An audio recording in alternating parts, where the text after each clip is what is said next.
Just make a couple comments on last game. Obviously, you know, the outcome is really, you know, very disappointing.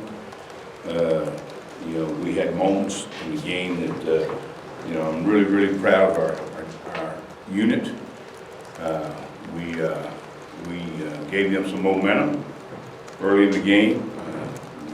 We didn't fit a speed tweak, and we're just so close. If we got one guy, you know, my linebacker, that if he fits it correctly, and you know, I don't know how many times we rep that particular sweep in practice, but if we get it fit, it's a 4-yard, 2-yard, 3-yard game, but we didn't. You know, so it's a long run, momentum. We scored a touchdown. After that, we came back, and for about 35, 40 minutes of the game, I think we played as well as we could. Then we get in a situation where we bust an adjustment and communicating, and you know, it's another touchdown, uncontested. You know, if we line up and we do what we're supposed to, you know, and they beat you, but we didn't give ourselves a chance on that play. They got some momentum after that, came right back on the field very quickly, and you know, hit another touchdown. You know the outcome of that. You know, so with that said, I'll be happy to start answering questions. Raise your hand, we'll get a mic to you. Go ahead, Nate. I guess just with Tua out, just kind of what do you look for from Mac Jones and just their offense in general, with the change in? Well, I think we'll see. You know, they're not going to completely change their scheme. They're going to, you know, let him do what he does well. The thing is, there's not enough tape out there to know exactly what that is. You know, but I'm sure, you know, I'm sure they've been, you know, running the same plays in practice, and I think he can, you know, obviously he's at Alabama, and he's the backup because he's a good player, and there's no question about that. So I don't know that they'll change a lot. You know, they may lean on the run a little bit more. You never know. They got 3 or 4 great tailbacks, so we'll see. You know, we got to be ready for it all. You know, and there's no doubt about that. And I think, you know, even though they lost a really good player, there's a quality guy right there ready to take his spot. Chief, for many years that you've been in this league, Alabama had the game manager type quarterbacks, but now the last few years they've had really dynamic guys. What have you seen from, like, it's like a philosophy change almost, that they're more dynamic offensively? Well, yeah, you may remember me saying this last year. Talent-wise, you know, last year their offense was the best I've ever been on the field with. They got great speed at wide receiver. They got great speed at tailback. They're very good up front, and they had, you know, one of the better quarterbacks in the country. And so, you know, why not use them?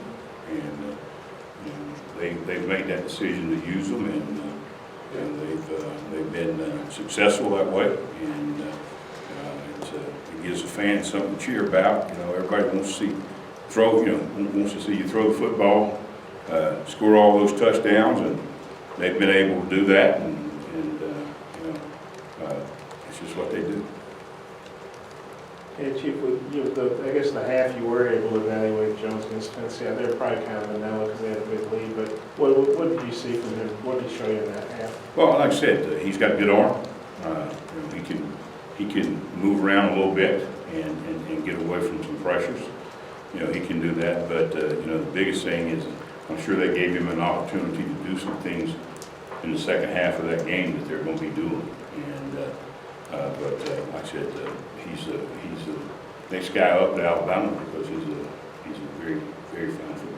Yeah, Eric Gregory, you know, got in a little bit. I guess when Sully got hurt. What did you see from Gregory? Was it good to, you know, at least get him some work? Well, yeah, it was, and we needed to, and we got some other guys in, you know, and to get them some work. You know, I've never been in a situation where I've given up on the opportunity to win a ball game, but there was a period there where we needed to get Eric in, and we needed to get a couple other guys in. We got Andre Parker in some of the first half, and he finished up the game, and he needs that experience to keep growing and getting better. You've heard me say it, you know, he's not going to get better till he plays in the game. How do you think those young guys did? But I think they did. I think they did well. You know, may have made a mistake here or there, but you know, that's what you do. It's your first time playing, but for their first time playing, I thought they did well. Micah Smith got a little more extended playing time too. What did he look like? Well, I think Michael was in the spots that he needed to be. He gave us an opportunity, and he was, a part of that, 35 or 40 minutes where we played really, really good football, and that's important. I think you probably spent half your life playing Alabama, it seems like. Maybe that's not much of an exaggeration, but I don't think it is actually. But the fact they won 88 straight against unranked teams, I think goes back to Saban's first season when they beat Colorado in the bowl games. What does that speak to the consistency? The fact they never seem to slip up and nobody sneaks up on them? Well, I think that speaks highly of the head coach and his preparation. There's no doubt that he runs a quality program, and there's no doubt that they got outstanding athletes, and there's no doubt that he listens, or they listen to him. And he, there's no doubt in my mind, I can say this because I feel quite comfortable, he is the leader of that football team and that football program. He's done a great job. Thanks, Chief. Yeah, Coach, I have one more. Defending those slants, how much pressure do they put on people because of the speed at wide out, and they might want to try to get over the top. They also throw the slants on you. They throw the slants, but then they got the double move where they take that step inside from the slant, and they come back out and they're up the field. With great skill athletes, it puts a lot of pressure on them. And we've got to be able to defend it because I know we're going to see it. Thank you, guys.